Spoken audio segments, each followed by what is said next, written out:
Before SUVs, before minivans, before crossovers, there was one car that carried American families, American dreams, and the American road trip.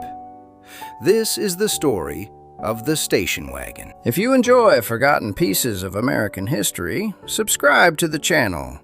Here we bring back the places, objects, and stories that shaped America, and then slowly disappeared.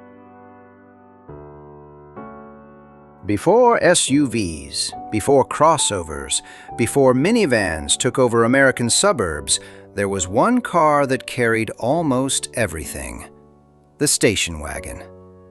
It was long, heavy, practical, and for millions of Americans, it became the car of childhood. It carried kids, luggage, dogs, groceries, camping gear, fishing rods, baseball gloves, paper maps, and sometimes half the neighborhood. For many families, it was not just a car. It was the sound of a summer morning, the smell of vinyl seats, the view from the rear window, and the feeling that the whole country was waiting somewhere beyond the windshield. Before SUVs became the symbol of the American family, there was the station wagon. And for decades, this was the car that raised American families. But the station wagon did not begin as a family icon. In the beginning, it was a utility vehicle. The name came from its original purpose: carrying people and luggage from train stations to hotels, resorts, country estates, and small towns. That is why it was called a station wagon. It was connected to the railroad age, before highways became the center of American movement. Early wagons were often simple, boxy, and practical. Some had wooden bodies because wood was easier and cheaper to shape for this kind of vehicle. They were not built to impress the neighbors. They were built to move people and things. At first, the station wagon was closer to a working tool than a family dream. But America was changing, and after World War II, that change became massive. Soldiers came home, families grew. New houses appeared outside old cities. Suburbs expanded across the country.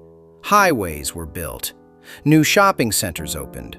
New schools were needed, and millions of Americans began living a new kind of life. A house with a driveway, a lawn, a garage, and children who had to be driven everywhere. The baby boom created a new kind of transportation problem. Ordinary sedans were comfortable, but they were not always big enough.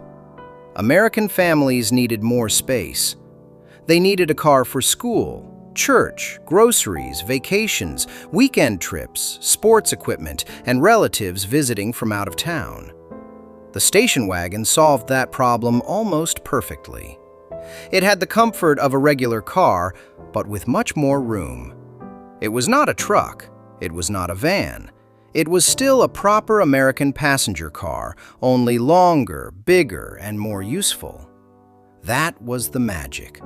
The station wagon made practicality feel normal, and then it made practicality look stylish.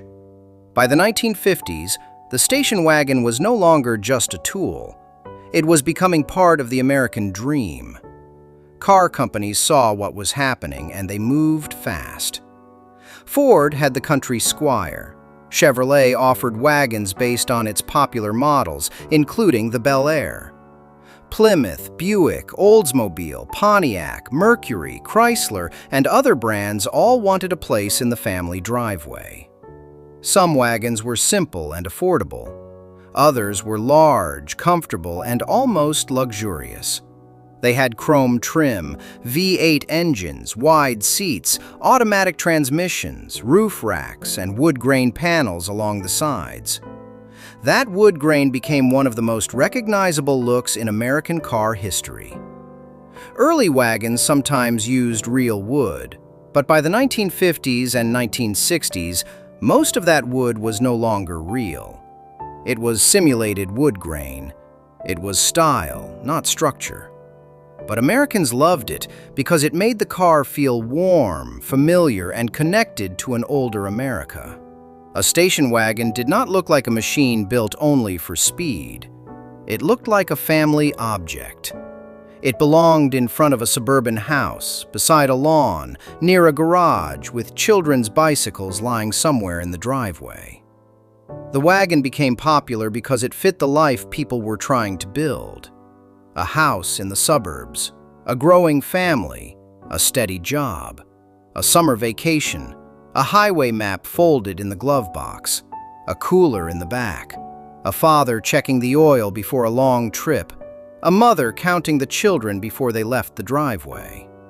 The station wagon was not always the fastest car.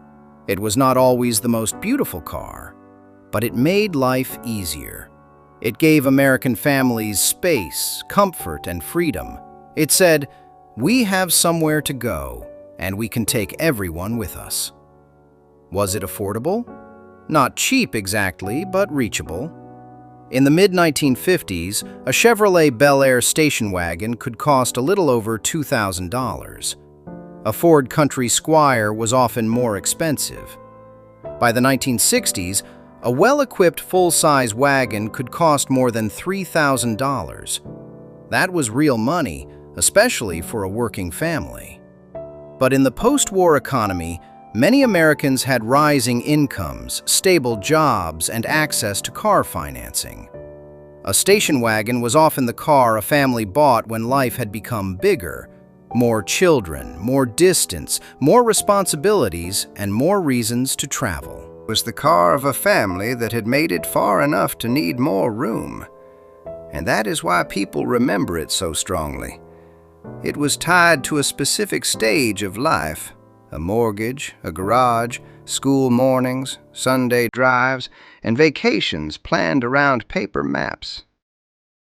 Imagine a family in 1964. The father wakes up before sunrise and carries suitcases out of the house. He straps them to the roof rack of a long station wagon parked in the driveway. The mother sits in the front seat with a folded map on her lap. Two children argue in the back over who gets the window seat. A younger child sits farther back, surrounded by blankets, snacks, and comic books. There is a cooler packed with sandwiches, soda, and fruit. The family is heading toward a national park they have only seen in postcards. The car is not glamorous. It is loud, it is wide, it smells like warm vinyl and gasoline. It takes time to pass on the highway, and every stop for gas becomes a small event. But years later, those children may not remember every motel, every diner, or every argument in the back seat. They remember the feeling. They remember looking out the rear window as home disappeared behind them.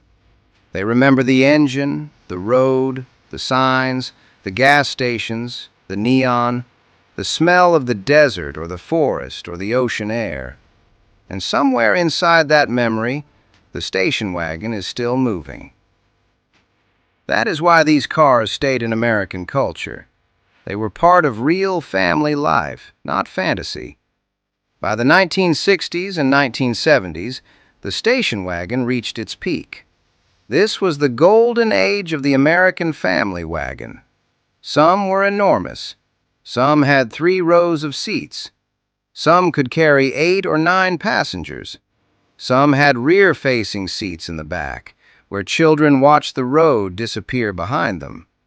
For many Americans, that backward-facing view became part of growing up. The station wagon did not just carry families. It carried the American road trip. It carried the age of motels, roadside diners, gas stations, national parks, vacation postcards, and long highways. It carried the time when getting there was part of the adventure. Car advertising understood this perfectly. Station wagons were shown with happy families, luggage, boats, campers, dogs.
The oil crisis changed the way Americans thought about large cars. Gasoline prices rose. Fuel economy became more important. Suddenly, the giant family wagon did not look as practical as it once had. What had once seemed comfortable and powerful now seemed expensive and inefficient. At the same time, American taste was changing. By the late 1970s and early 1980s, the old full-size wagon was beginning to feel dated. To younger families, it looked like something their parents drove. And in the car market, that can be dangerous. Once a family vehicle becomes uncool, it is hard to save. Then came the minivan. In the early 1980s, Chrysler introduced the Dodge Caravan and Plymouth Voyager. They were not glamorous. They were not beautiful in the classic sense, but they were extremely practical. They had sliding doors. They used space more efficiently. They were easier for children to climb into. They offered a higher seating position, and for parents, they simply made everyday life easier. The minivan did not just compete with the station wagon. It solved the same problem in a new shape. It was shorter than many full-size wagons, but more spacious inside. It was easier to park, easier to load, and better designed for modern family routines. For a while, the minivan became the new symbol of family practicality, and the old station wagon moved one step closer to memory. But the final blow came from the SUV. Americans still needed family cars. They still needed room for kids, luggage, dogs, groceries, sports equipment, and vacation gear. They still needed exactly what station wagons had provided for decades, but they no longer wanted the family car to look like a family car. The SUV changed the image. It made the family vehicle look taller, stronger, and more adventurous. The SUV was low, long, and practical to the family face. It was confident and rugged. It borrowed the language of the outdoors, even when it lived in the driveway. It made school runs feel like expeditions. It made grocery shopping feel connected to mountains, deserts, and dirt roads. The station wagon was honest about what it was. The SUV offered a different identity. By the 1990s, the full-size American station wagon was fading fast.